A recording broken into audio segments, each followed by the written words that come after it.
Panik saat melihat adanya razia di ujung jalan, sejumlah pengendara motor langsung putar balik dan melawan arah di flyover Jati Baru Gambir, Jakarta Pusat.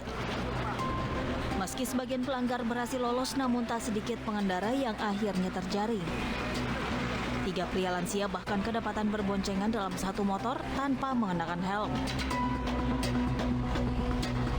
Pada razia kali ini, petugas berhasil menindak puluhan pelanggar yang rata-rata didominasi pengendara motor. Petugas juga berhasil menjaring pelanggar lalu lintas yang tidak memakai helm menggunakan knalpot bising hingga berboncengan 3.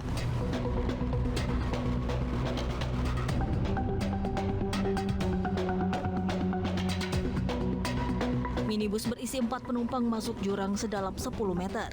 Kecelakaan ini terjadi di jalur alternatif Kabupaten Mojokerto menuju Kota Batu, Desa Pacet, Kecamatan Pacet, Kabupaten Mojokerto. Dari 4 penumpang, 2 orang salah satunya sedang hamil. Mengalami luka di kepala dan dalam syok berat, sementara 2 lainnya mengalami luka ringan. Sejumlah relawan yang berjaga di jalur rawan laka lantas ini langsung melakukan evakuasi keempat korban ke Rumah Sakit Sumber Gelagah, Kecamatan Pacet, Kabupaten Mojokerto. Petugas Satuan Lalu Lintas Polresta Mojokerto yang datang ke lokasi langsung melakukan olah TKP. Pemirsa, sebanyak 8 orang meninggal dunia dalam kecelakaan maut di Desa Ciberem, Ciamis, Jawa Barat, Senin pagi. Diduga pick-up yang membawa rombongan hajatan asal Majalengka mengalami remblong hingga masuk jurang.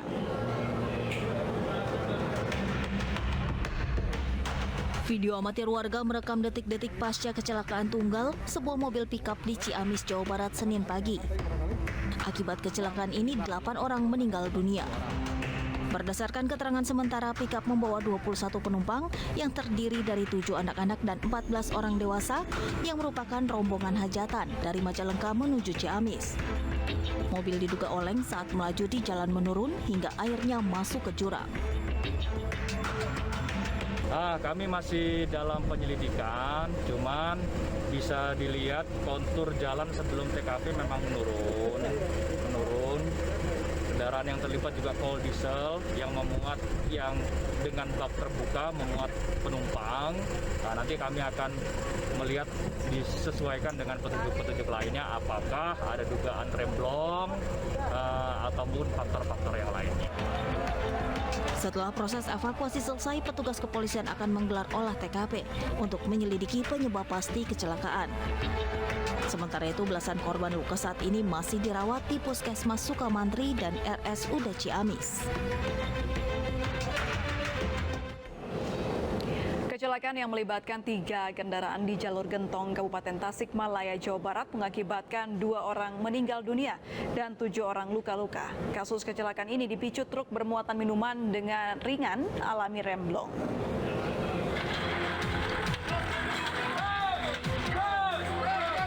Inilah proses evakuasi truk Fuso pengangkut minuman ringan yang terlibat kecelakaan di jalur Gentong, Tasikmalaya, Jawa Barat, Senin siang.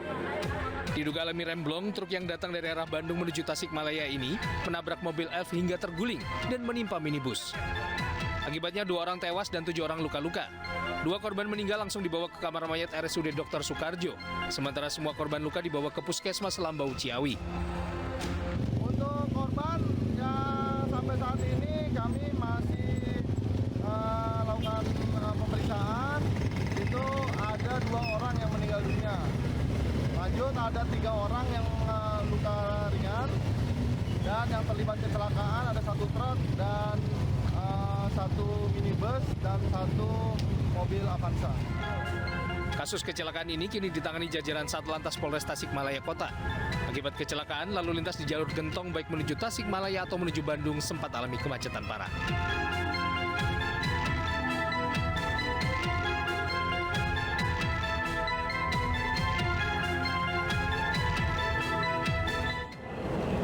Pemirsa, usai dilakukan penangkapan serta serangkaian pemeriksaan, manajer artis Bunga Citra Lestari resmi ditetapkan sebagai tersangka. Tersangka mengaku sudah mengkonsumsi narkotika golongan 4 sejak 1 tahun lalu untuk menunjang pekerjaannya sebagai manajer artis sehari-hari.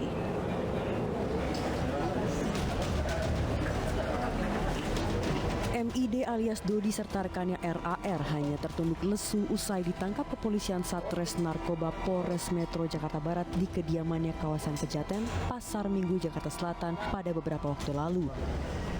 Kedua pelaku diamankan usai tertangkap tangan mengkonsumsi narkotika obat-obatan terlarang jenis alprazolam.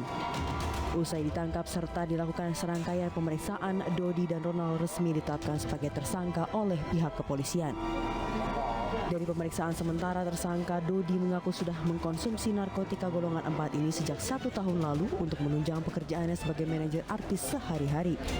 Tersangka karena dari saksi mereka menyatakan dalam pemeriksaan bahwa ini digunakan dalam rangka untuk mendukung aktivitas sehari-hari sebagai manajer artis yang menyita banyak waktu dan memerlukan stamina yang kuat.